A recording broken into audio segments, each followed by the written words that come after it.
Right now, your phone is somewhere close, in your pocket, face down on the table. Some part of your brain wants to check it, even though nothing happened. No buzz, no light, just the pull. You call it a bad habit, something modern, something engineers built to trap you. But the real answer is far stranger. That pull is at least 2 million years old, and it has almost nothing to do with your phone. It has to do with berries. Your ancestors spent most of their waking hours searching, walking through grasslands, scanning the ground, the branches, the horizon, for food that wasn't guaranteed to be there. Some days, a tree heavy with fruit. Some days, nothing. The search never stopped because stopping meant starving. Your brain was built inside that search, not for comfort, for checking. Here's the strange part. Your brain didn't evolve to reward you for finding food. It evolved to reward you for looking.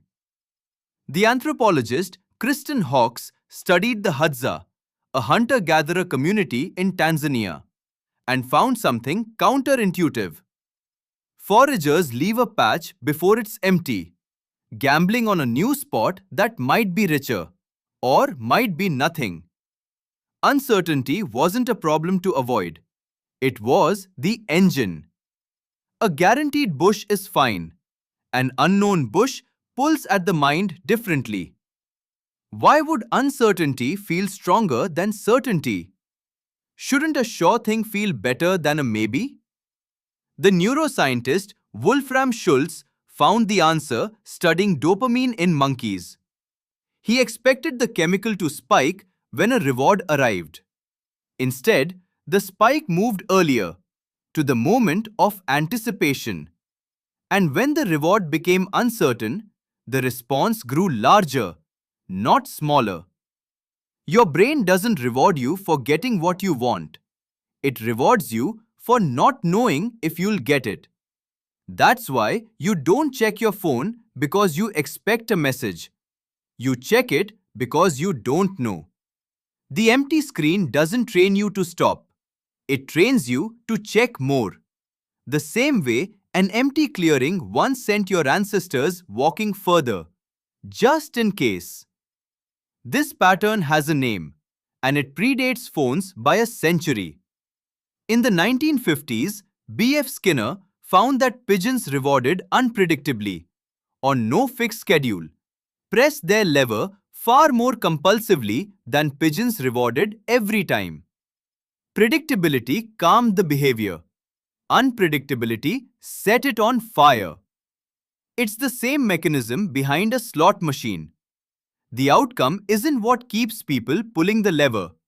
The not knowing is. So here's the uncomfortable twist.